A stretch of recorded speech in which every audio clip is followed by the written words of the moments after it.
Après avoir modélisé et appliqué les charges sur notre structure, eh bien, nous allons pouvoir passer aux résultats, l'exploitation des résultats, et puis plus particulièrement aux vérifications réglementaires, c'est-à-dire que Robot est un logiciel de calcul de structure aux éléments finis, mais il permet aussi de faire du calcul réglementaire, et là en l'occurrence sur une charpente métallique, eh bien, du calcul à l'Eurocode 3.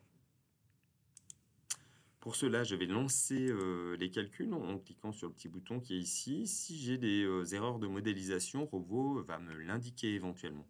Donc là, il a fait les calculs sans me mettre de message d'erreur, donc c'est plutôt bon signe. Et je vais pouvoir passer aux résultats, et dans un premier temps, les résultats simples que j'ai ici. Donc les deux choses que je souhaite vérifier sont la vérification à l'ELU, comparer les efforts sollicitants, et puis la vérification à l'ELS, je veux calculer la flèche. Alors je peux le faire en utilisant les résultats de calcul de résistance des matériaux de robot, mais après je verrai qu'il est capable de le faire aussi directement. Alors, quand j'ai résultat, ici, j'ai une boîte de dialogue qui apparaît là où je peux faire afficher un certain nombre de choses.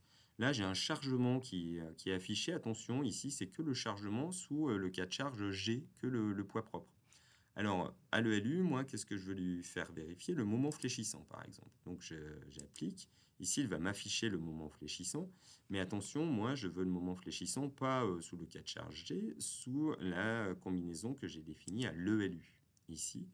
Pour avoir la valeur, eh bien, je viens dans les paramètres ici, et je peux lui demander la valeur, et donc il va m'indiquer la valeur de ce moment fléchissant en kilonewton-mètre. Attention, là, il affiche à la fois le diagramme de la sollicitation et le chargement. C'est pas toujours très pédagogique, mais par contre, ça me permet, c'est quand même bien, ça me permet de voir que là, c'est bien sous le chargement à l'ELU. Alors, il écrit aussi ici.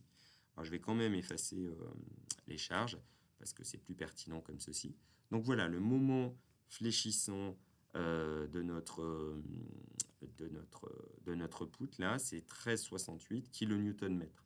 D'ailleurs, cela peut se vérifier à la main parce que j'ai une poutre isostatique, c'est PL2 sur 8, tout simplement ça, en appliquant les charges qui correspondent.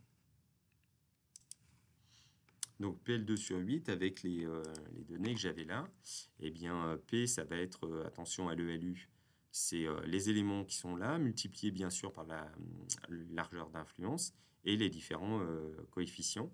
L, c'est la portée de la poutre, donc 5,95 divisé par 8. Et donc je tombe bien effectivement sur cette valeur de 13,68.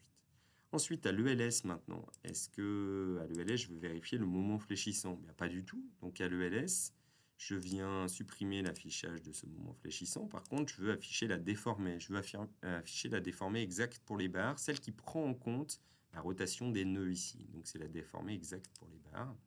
Appliquer. Et donc là, j'ai une flèche alors, très précise. Attention, l'unité, ce ne sont pas des mètres, hein, ce sont des centimètres. Donc j'ai une flèche de 3,1 cm. On verra si ça correspond à la vérification à l'ELU. Donc on peut faire le calcul, ça serait L sur 200. Ben, on va voir qu'en fait, Robot nous permet de faire ça directement. Dans dimensionnement acier, je passe à l'étape suivante. Dimensionnement acier ici.